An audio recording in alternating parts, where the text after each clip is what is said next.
What would you do if a single lie could steal your entire life, your reputation, your dreams, the very sound of your own voice?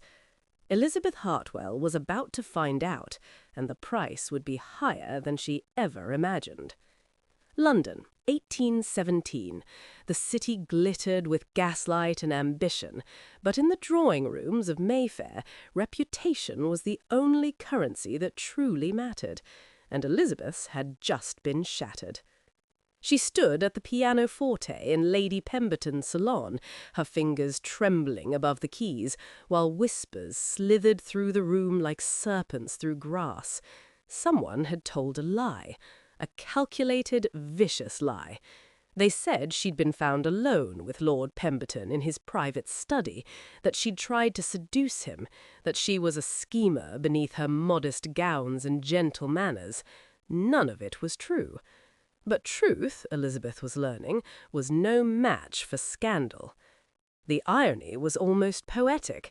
The very hands that had once drawn applause from duchesses and earned her invitations to the finest homes in England were now considered tainted, unsuitable for respectable society. Her students' mothers sent curt notes cancelling lessons. The academy where she taught asked her not to return. Within a fortnight, Elizabeth Hartwell, once praised as the most promising young pianist in London, had become invisible, a ghost haunting the edges of ballrooms she'd never enter again. But ghosts, it turned out, still needed to eat. The letter arrived on a Tuesday, delivered by a messenger whose livery was so fine it made Elizabeth's landlady stare. The paper was heavy, expensive, sealed with crimson wax bearing a duke's crest. Elizabeth's hands shook as she broke the seal. The position was unusual, the letter explained in elegant script. The Duke of Ashford required someone to catalogue and preserve his late wife's music collection, someone with both skill and discretion. The salary was generous, almost suspiciously so. There was one condition that made Elizabeth's stomach tighten. The estate was in Northumberland, nearly 300 miles from London, isolated on the wind-swept moors. It might as well have been the moon. She had 48 hours to decide, 48 hours to choose between staying in London, where her name was poison, or disappearing into the north like a woman fleeing a crime. Because that's what it felt like, wasn't it? Exile, banishment, the medieval punishment for medieval accusations. Elizabeth sat in her tiny rented room that night, listening to the couple arguing through the thin walls, and realized she'd already made her choice. Innocence, she'd discovered, was a luxury she could no longer afford. Survival was all that remained. The journey north took 6 days by coach, each mile carrying her further from everything she'd known. London's elegant crescents gave way to industrial towns, then rolling farmland, then finally the wild, empty beauty of the northern moors. The other passengers changed with each stop, but their glances remained the same. A young woman travelling alone, no maid, no companion. She could read their thoughts as clearly as sheet music. What was she running from? Or worse, what was she running toward? Ashford Hole rose from the moorland like an accusation against the sky. Grey stone, towering chimneys, windows that reflected nothing but clouds and desolation. The castle, because it was too ancient and imposing to be called merely a house, seemed to absorb light rather than reflect it. As Elizabeth's hired carriage crunched up the gravel drive, she felt her breath catch. This wasn't a home, this was a mausoleum. The housekeeper, Mrs. Dawson, met her at the servants' entrance, not the main door, Elizabeth noted, a small reminder of her new station. Mrs. Dawson was perhaps 50, with iron grey hair and eyes that assessed Elizabeth with the practised efficiency of someone who'd learned not to get attached to household staff. "You're younger than I expected," the housekeeper said, her tone neither approving nor disapproving, just factual. His Grace prefers the household to remain quiet, no unnecessary noise, no disruptions. She paused, and something flickered across her face. No music. No music. Elizabeth felt the words like a hand closing around her throat, but she nodded because what choice did she have? Mrs. Dawson led her through corridors that seemed to stretch forever, past rooms shrouded in holland covers, past portraits whose subjects stared down with accusatory eyes. The absolute oppressive silence, broken only by their footsteps and the distant ticking of unseen clocks. His Grace lost his wife and 2 of his children 3 years ago, scarlet fever. It took them within a week of each other. He hasn't been the same since. He hasn't spoken a word since the day we buried the youngest boy. Elizabeth stopped walking. He doesn't speak at all. Not a word. Mrs. Dawson's expression was carefully neutral, but she heard the grief beneath it.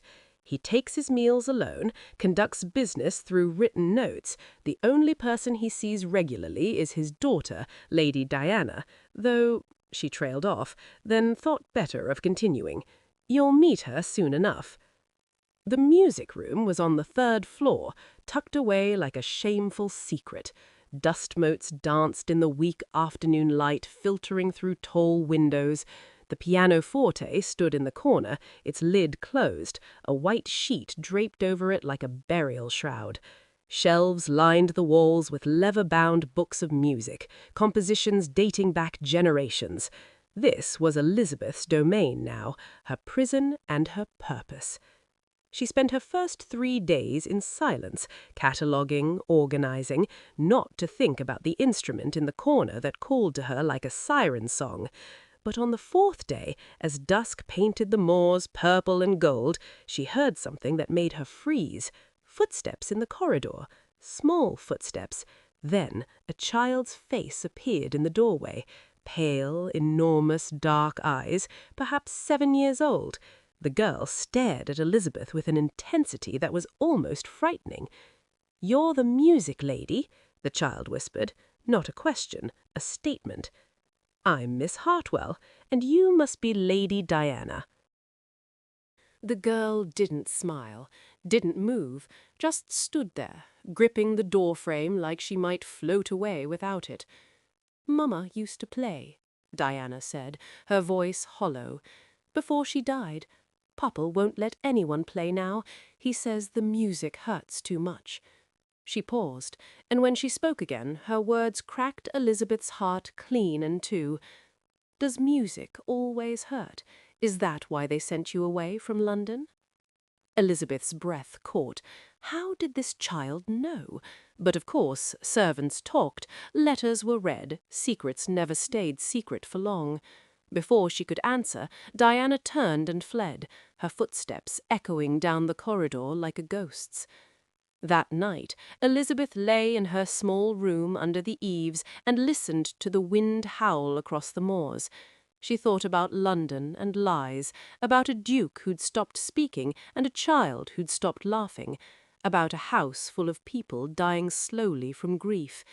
She thought about the pianoforte downstairs, silent and waiting, and wondered what would happen if she dared to break that silence. Because something in this house was about to shatter, Elizabeth could feel it the way animals sense storms coming. The question was whether she'd be the catalyst or the casualty. Could music truly heal a heart that had chosen silence, or would it only awaken the ghosts that both the Duke and Elizabeth were desperately trying to forget? Elizabeth made a decision that would change everything. On the 5th morning, with her heart hammering against her ribs like a trapped bird, she walked to the pianoforte, lifted the lid, and let her fingers find middle C. The single note rang out through Ashford Hall like a gunshot in a cathedral, shattering 3 years of enforced silence. She didn't play a melody, not yet, just that one note hanging in the air, a question waiting for an answer. And somewhere in the vast corridors of the castle, she knew someone was listening. The consequences came swiftly. Within an hour, Mrs. Dawson appeared in the doorway, her face pale. "Miss Hartwell, His Grace has sent a note." Her hands trembled as she held out the folded paper. Elizabeth's stomach dropped as she broke the seal, but the words she read weren't what she expected. They were a single line in bold, slashing script. "Play it again." Not a reprimand, a command. Or perhaps, and this possibility made Elizabeth's breath catch, a plea. That afternoon, she played properly for the first time since arriving at Ashford Hole. She chose carefully, avoiding anything too joyful, too triumphant. Instead, she played a nocturne, something melancholy and beautiful, notes that spoke of longing and loss, but also of moonlight and hope. Her eyes were closed, her whole body swaying with the music, so she didn't see Diana slip into the room, didn't see the child sink onto the floor, her thin arms wrapped around her knees, tears streaming silently down her face. When Elizabeth finally looked up, Diana was staring at her with an expression of such raw hunger it was almost frightening. "Again," whispered Diana. "Please, again." And so it began.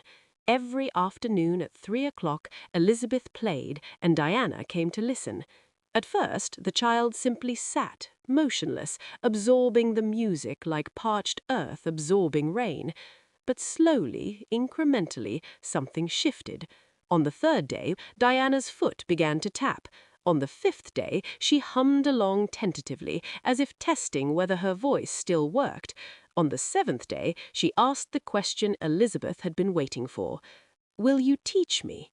Teaching Diana became an exercise in patience and heartbreak. The child's fingers were stiff from disuse, her posture rigid with fear of making mistakes. "Mama used to say I had promise," Diana confessed during their second lesson, her voice barely audible. "But after she died, Papa couldn't bear to hear me practice. He said every wrong note was like losing her all over again." She looked up at Elizabeth with those enormous dark eyes. "So I stopped. I thought if I was quiet enough, maybe he wouldn't be so sad." "What do you do when a child tells you she's been erasing herself to ease her father's pain?" Elizabeth felt rage and grief war in her chest, but she kept her voice steady. "Your mother wouldn't want you to disappear," she said gently, adjusting Diana's hand position. "She'd want you to fill this house with music so beautiful it could raise the dead." It was the wrong thing to say. She realized it the moment the words left her mouth, but Diana's face lit up with something Elizabeth hadn't seen before. Hope. The lessons transformed from mere instruction into something sacred. Elizabeth taught Diana scales, but she also taught her to breathe again, to take up space, to believe her existence mattered. They started with simple melodies, folk songs, lullabies, pieces that felt like sunlight filtering through storm clouds. Diana's playing was hesitant at first, full of stops and starts, but beneath the uncertainty, Elizabeth heard something remarkable. The child had genuine talent. More than that, she had passion that had been buried but not destroyed. But they weren't alone. Elizabeth felt it constantly, the weight of unseen observation. Sometimes she'd catch movement in the corridor, a shadow that disappeared too quickly to identify. Other times she'd find music books moved from where she had left them, passages marked with small pencil notations in handwriting that wasn't hers. His Grace was listening, watching. The silent Duke was becoming a ghost haunting his own haunting. 3 weeks into the lessons, everything changed. Elizabeth and Diana were working on a duet, something playful and bright, when Diana suddenly stopped playing and turned toward the door. "Papa," she breathed. Elizabeth's hands froze on the keys. There, in the doorway, stood a man who looked like grief personified. Tall, perhaps 35, with dark hair gone prematurely silver at the temples, and eyes that held the kind of emptiness that comes from looking into death and finding nothing beyond it. The Duke of Ashford. He didn't speak, of course he didn't speak, but his gaze moved from Diana to Elizabeth and back again, and in that look Elizabeth saw something crack. He stood there for perhaps 30 seconds that felt like 30 hours. Diana didn't move, didn't breathe, as if afraid any motion might shatter the moment. Then, with a movement so subtle Elizabeth almost missed it, the Duke nodded.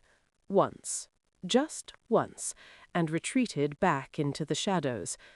"He hasn't come to the music room since Mamma died," Diana whispered after he'd gone. Her voice shook. "Not once in 3 years."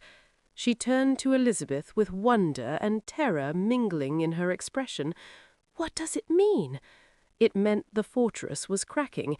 It meant grief was beginning to loosen its stranglehold. But it also meant danger, because change, even healing change, could be terrifying to those who'd built their entire existence around pain. Elizabeth didn't say any of this. Instead, she placed her hands back on the keys. "It means we keep playing," she said softly. "It means the music is working." But working toward what? That was the question that kept Elizabeth awake that night, staring at the ceiling of her small room while the wind rattled the windows. She'd come to Ashford Hall as a refugee, seeking nothing more than survival and obscurity. Now she found herself responsible for a child's reawakening, and, impossibly, a grown man's resurrection from living death. The weight of it terrified her. What if she failed? What if the music she brought only reminded them of what they'd lost? What if she was breaking something that was better left broken? The next morning brought an unexpected development. A note appeared under her door, written in that same bold, slashing script. "The Blue Parlor, tonight at 8, please." It was signed with a single initial, A. Ashford. The Duke wanted to see her, alone, properly. Elizabeth's hands shook as she held the paper. This was either a blessing or a dismissal, and she wouldn't know which until she faced him. She wore her best dress that evening, though best was relative when your entire wardrobe fit in a single trunk. The Blue Parlor was on the 2nd floor, a room she'd never entered, and when she knocked, the voice that called, "Come in," made her heart stop. Because it was a voice. The Duke had spoken. After 3 years of silence, he'd used his voice to invite her inside. He stood by the window, backlit by the dying sun, a silhouette against the twilight. When he turned, Elizabeth saw his face properly for the first time. Handsome, yes, but ravaged by grief in ways that made him look older than his years. His eyes, grey as storm clouds, met hers with an intensity that made her want to look away. But she didn't. She met his gaze and waited. "Miss Hartwell." His voice was rough from disuse, each word carefully formed, as if he'd forgotten how speaking worked. I need to." He stopped, frustrated, and pulled out a chair. "Please, sit. This is difficult." She sat. He remained standing, one hand gripping the window frame as if it were the only thing keeping him upright. "My daughter is laughing again," he said finally. "I heard her yesterday, in the music room, actually laughing. I haven't heard that sound in 3 years. His voice cracked. I'd forgotten what her laugh sounded like. Elizabeth felt tears prick her eyes, but blinked them back. "Lady Diana is a remarkable child, Your Grace. She has tremendous musical talent." "She has you," he interrupted. "That's what she has. Someone who sees her as more than a reminder of everything I've lost." The self-recrimination in his voice was painful to hear. "I've been a poor father. No, I've been no father at all. I've been a coward hiding from my own child, because looking at her means remembering them." He finally looked at Elizabeth directly. "The music you play, it's breaking something open inside me, something I've kept sealed for 3 years. I don't know if I should thank you or beg you to stop. What would you say to a man confessing he's drowning and you've just thrown him a rope, but he's not sure he wants to be saved?" Elizabeth stood slowly, choosing her words with the same care she'd choose notes in a composition. Your Grace, grief isn't something we can outrun or silence into submission. It's not disloyal to your late wife to live fully with the daughter who survived. She's not a ghost. She's here, real and alive, and desperately wanting to know her father. The Duke turned away, his shoulders rigid. And what about you, Miss Hartwell? His question caught him off guard. Lady Dowson made inquiries. I know why you left London. I know about the accusations. Elizabeth's blood turned to ice. I know they were lies. The world tilted. You investigated me? I investigate everyone who enters my household, especially those I entrust with my daughter's care. The lady who accused you, Lady Pemberton, has a history of such accusations against women she perceives as threats. 3 other governesses, 2 companions, all driven from their positions by similar lies. You were simply the latest victim. He paused, and something fierce entered his expression. I've had my solicitors send letters to every family that dismissed you, demanding they acknowledge the falsehood and restore your reputation. Elizabeth couldn't breathe, couldn't think. Why would you do that? Because I understand what it means to have your life destroyed by something you can't control, he said quietly. And because Diana needs you, because this house needs you, because... He stopped, as if the next words were too dangerous to speak. Because I need you. The silence that followed was electric, charged with possibilities neither of them dared name. Then, from somewhere distant in the house, came the sound of Diana practicing scales, uneven, imperfect, but persistent. The Duke's expression softened into something almost like a smile. She plays every evening now, even when you're not there to guide her. She's remembering how to want things again. But joy in a house built on grief is a fragile, dangerous thing, and someone was about to try and destroy it completely. The next morning, a carriage arrived bearing a crest Elizabeth didn't recognize. From her window, she watched a woman descend, elegant, imperious, dressed in deep purple that seemed designed to announce her moral authority. Mrs. Dowson's face went pale when she saw the visitor. Lady Thornbridge, the housekeeper whispered to Elizabeth, his late Grace's sister. She hasn't visited since the funeral. Lady Thornbridge swept into Ashford Hall like a conquering general, and within an hour the entire household knew why she'd come. Her voice carried through the corridors, sharp and cutting. A music teacher, living under your roof. Have you lost what's left of your mind, Ashford? Elizabeth stood frozen in the music room, Diana clutching her hand, as they listened to the confrontation unfolding somewhere below. That child needs discipline, structure, education appropriate to her station, not frivolous piano lessons from some disgraced nobody from London. And you, speaking again after all this time, for what? For her? The contempt in Lady Thornbridge's voice was palpable. Your wife would be ashamed. Your sons would be ashamed. You've allowed your grief to make you weak, and now you're making decisions that will ruin Diana's future and tarnish what's left of this family's name. Diana's hand tightened on Elizabeth's. She wants to send me away, the child whispered, her face white with terror. She's wanted to for years. She thinks Papa can't take care of me. Could one woman's bitterness destroy everything they'd built? And when the Duke was forced to choose between his daughter's happiness and his family's approval, which would he sacrifice? Would the Duke find his voice in time to save the family he'd almost lost, or would silence claim its final victory? Lady Thornbridge didn't waste time with subtlety. By noon, she'd assembled what could only be described as a tribunal in the drawing-room, the family solicitor, the local magistrate who owed the Thornbridge family favours, and a doctor whose specialty seemed to be declaring inconvenient relatives unfit for decision-making. Elizabeth watched from the corridor as they filed in, each one another nail in the coffin being built around the Duke's authority. Diana had been sent to the nursery, but the child was too clever for that. She'd slipped away and now stood beside Elizabeth, her small hand gripping the doorframe until her knuckles went white. "They're going to take me away," she whispered. "I know they are." But Elizabeth wasn't watching the assembled vultures. She was watching the Duke.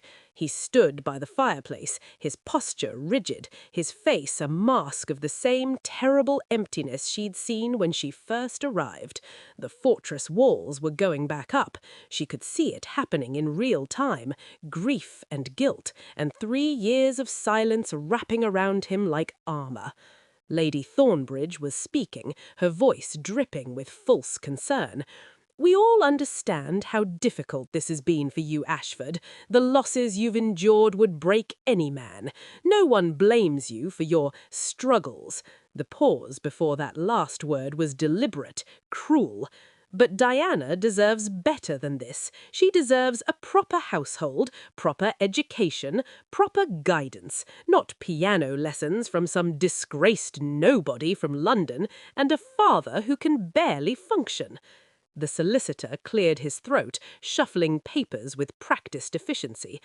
"Lord Thornbridge and Lady Thornbridge have generously offered to take Lady Diana into their household until such time as his Grace feels more himself." It was beautifully worded, legally sound, and absolutely devastating. They were taking his daughter, wrapping it in concern and propriety, and there wasn't a court in England that would stop them, not when the Duke hadn't spoken in public for 3 years, not when witnesses could testify to his isolation and neglect, not when they could paint him as a man undone by grief and therefore unfit for guardianship. Elizabeth felt Diana's hand slip into hers, small and cold and trembling. The child was 7 years old and being discussed like a piece of furniture to be moved from one room to another. Where was the Duke's objection? Where was his defence? He just stood there, silent, and Elizabeth felt rage bloom hot and fierce in her chest. She'd thought music was breaking through his walls, thought Diana's laughter had reminded him what living meant, but maybe she'd been wrong. Maybe some prisons were too comfortable to escape. Then Lady Thornbridge made her fatal mistake. She turned her venom on Diana directly. "Come here, child," she commanded, her tone brooking no argument. "Say goodbye to your little music teacher. You won't be needing such frivolities where you're going." Diana didn't move, couldn't move. She was frozen with the particular terror of a child who understands that adults hold all the power, and that power is about to crush her. Lady Thornbridge's expression hardened. "Diana, come here now." "No." The word was barely a whisper, but it came from Diana's lips, her first act of defiance in 3 years. Lady Thornbridge's face flushed with anger. She took 3 sharp steps towards the doorway where Diana and Elizabeth stood. "You insolent little—" "Enough!" The word exploded through the room like thunder, and everyone froze, because the Duke had spoken.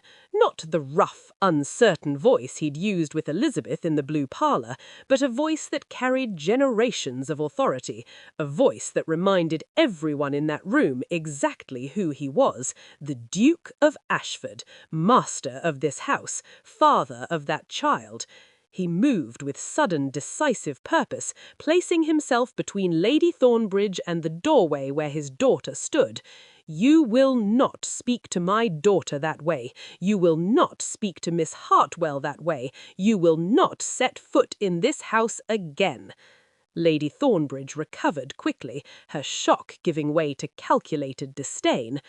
"Oh, so you can speak when your pride is wounded. How convenient. But words won't change facts, Ashford. You've neglected that child for 3 years. You've hidden in this mouldering castle like a ghost while she's grown up without a parent. One afternoon of righteous anger doesn't erase 3 years of failure." And here was the moment. Would he crumble under the weight of truth? Because it was true. He had failed Diana. He had chosen grief over fatherhood, silence over presence. Elizabeth held her breath, felt Diana do the same, as they waited to see which man would emerge from this crucible, the broken duke who'd hidden from life, or the father who'd been sleeping beneath the grief all along. "You're right." The duke's voice was quieter now, but no less powerful. "I have failed. I watched my wife die. I held my sons as they took their last breaths, and when it was over, when I was left with one daughter out of 3 children, I couldn't bear to look at her because all I could see was everyone I'd lost." His voice cracked, but he didn't stop. "I thought silence would protect me from more pain. I thought if I didn't speak, didn't engage, didn't live, then nothing else could be taken from me. I was wrong." He turned slightly, and his eyes found Diana's. "I was a coward, and my daughter paid the price for my cowardice." Tears were streaming down Diana's face now, but she didn't make a sound. Lady Thornbridge opened her mouth to speak, but the Duke wasn't finished. "But Miss Hartwell came to this house, and she did something I couldn't do. She saw Diana, not as a reminder of loss, but as a child deserving of love and attention and joy. She brought music back to these halls, and with it she brought life. Diana is laughing again, playing again, hoping again. And he stopped, gathering himself. I realize that honoring my dead wife and sons doesn't mean dying alongside them.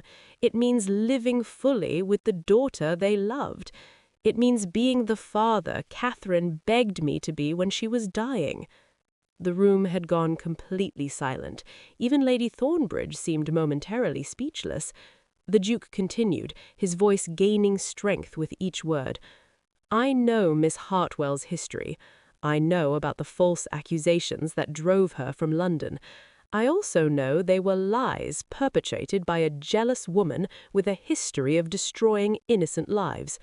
My solicitors have already begun the process of restoring her reputation and seeking damages from those who slandered her." He looked directly at his sister-in-law. "And I know about your debts, Beatrice.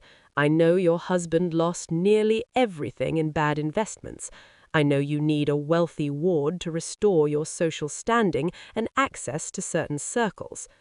Lady Thornbridge's face went white, then red. "How dare you?" "How dare I? How dare you come into my home and try to take my daughter under the guise of concern while actually motivated by financial desperation? How dare you criticize my parenting while planning to use my child as a social pawn?" He turned to the solicitor and magistrate, both of whom suddenly looked very uncomfortable. "Gentlemen, if you have concerns about my fitness as a father, I invite you to visit regularly. Watch how Diana thrives, observe her lessons, speak with the servants about the changes in this household. I will not hide any more. I will not be silent any more. But you will not take my daughter." The magistrate cleared his throat, clearly reassessing the situation. "Your Grace, perhaps we've been hasty. If you're willing to demonstrate ongoing capability—" He shot Lady Thornbridge a look that suggested he'd very much like to be anywhere else. "Regular reports to the court, open access for inspections, continued education for Lady Diana." "Agreed," the Duke said immediately. "Whatever is required. My daughter stays with me." Lady Thornbridge made one last attempt, her voice shrill with desperation. "This is absurd. You're going to let him make decisions based on the influence of some London cast-off? She's manipulated him, can't you see that? Probably using the child to secure her position, to—" "Miss Hartwell has never asked me for anything," the Duke interrupted, his voice cold as winter. "She came here in disgrace, expecting nothing but isolation and obscurity. She found a broken household, and rather than exploit it, she began to heal it. If that's manipulation, then I pray she continues to manipulate us all towards health and happiness." He moved to stand beside Elizabeth and Diana, a physical alignment that spoke volumes. "Miss Hartwell's position in this household is secure for as long as she wishes to remain, as Diana's music teacher, as our—" He paused, and something shifted in his expression. "As our friend, as family." The word hung in the air, precious and fragile. Diana looked up at her father with wonder, then at Elizabeth, then back to her father. "Papa?" Her voice was small, testing, afraid to believe. "You mean it? Elizabeth can stay. I can stay with you?" The Duke knelt finally, bringing himself to his daughter's level. When he spoke, his voice broke completely. "You never had to earn the right to stay with me, Diana. I'm the one who has to earn the right to be your father again, if you'll let me try." He opened his arms, hesitant, asking rather than demanding, and Diana, after 3 years of emotional starvation, collapsed into her father's embrace and sobbed like the heartbroken child she'd been all along. Elizabeth stepped back, giving them space, tears blurring her own vision. Lady Thornbridge, seeing her scheme crumble, drew herself up with as much dignity as she could muster. "This isn't over, Ashford. The family will hear about this, the scandal," but the Duke, still holding his daughter, looked at her over Diana's head with an expression of such complete dismissal that Lady Thornbridge's words died in her throat. Without another sound, she swept from the room, her assembled tribunal scrambling to follow. The house felt different after they left, as if a curse had been lifted. Diana clung to her father, 3 years of grief and loneliness pouring out in great heaving sobs. The Duke held her, rocking slightly, whispering words Elizabeth couldn't hear. Private words, father and daughter words. Elizabeth turned to leave, to give them privacy, but the Duke's voice stopped her. "Miss Hartwell, please stay." She turned back. The Duke was looking at her over Diana's head, and in his eyes she saw gratitude, and something else, something that made her heart stutter. "I meant what I said," he continued softly. "You're family now, if you choose to be. I know you came here as a refuge from scandal, but—" He trailed off, as if unsure how to continue. Diana lifted her tear-stained face from her father's shoulder and reached one hand toward Elizabeth. "Please don't go," she whispered. "We need you." Did they, or did they need what she represented, the possibility of new beginnings, the courage to choose life over grief?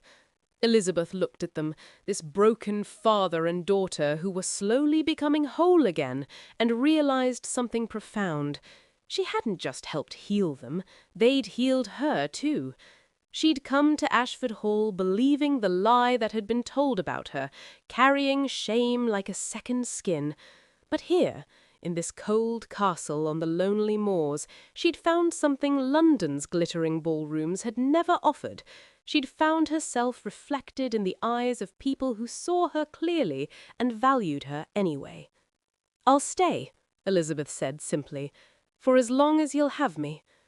The Duke's smile was tentative, unpracticed, but genuine. "Then I suspect you'll be here a very long time, Miss Hartwell." That evening, the 3 of them sat in the music room as twilight painted the moors in shades of purple and gold. The Duke sat in the chair he'd avoided for 3 years, watching as Elizabeth and Diana played a duet, imperfect, stumbling in places, but filled with joy. When they finished, Diana looked at her father with shining eyes. "Did you hear, Papa? I only made 2 mistakes." "I heard," the Duke said softly, "and I heard something even more important. I heard happiness." He stood and moved to the pianoforte, his movements uncertain. "Your mother tried to teach me once. I was hopeless at it." He looked at Elizabeth. Perhaps it's time I tried again." Elizabeth stood, offering him her seat. As he settled onto the bench beside his daughter, his large hands hovering over the keys with comic uncertainty, Diana giggled, actually giggled. The Duke played a single discordant note, and Diana collapsed in laughter. "Papa, that's terrible!" But she was smiling, radiant, alive. The Duke played another awful note, then another, clearly exaggerating his incompetence, and Diana's laughter filled the room like bells. Elizabeth stepped back, watching, her heart so full it ached. Ashford Hall would never be what it was before tragedy struck. The ghosts of the Duke's wife and sons would always walk these corridors, woven into the family's history. But ghosts, Elizabeth had learned, didn't have to haunt. They could simply be remembered, honored, loved. And life, messy, imperfect, beautiful life, could exist alongside that remembrance. Music filled the castle now, laughter echoed in rooms that had been silent for years. A father learned to be present for his daughter, a child learned to hope again, and a woman who'd fled London in disgrace discovered that sometimes exile is just another word for journey, and that home isn't always where you start, but where you choose to stay. So, what about you? Have you ever felt exiled by circumstances beyond your control? Have you ever watched someone you care about choose silence over living? Drop your thoughts in the comments. I want to hear your story. And if this tale of music, healing, and second chances moved you, hit that like button and subscribe, because there are more untold stories waiting to be shared. Stories of heartbreak and hope, of courage found in unexpected places, of love that heals what grief has broken. The past is full of voices that deserve to be heard.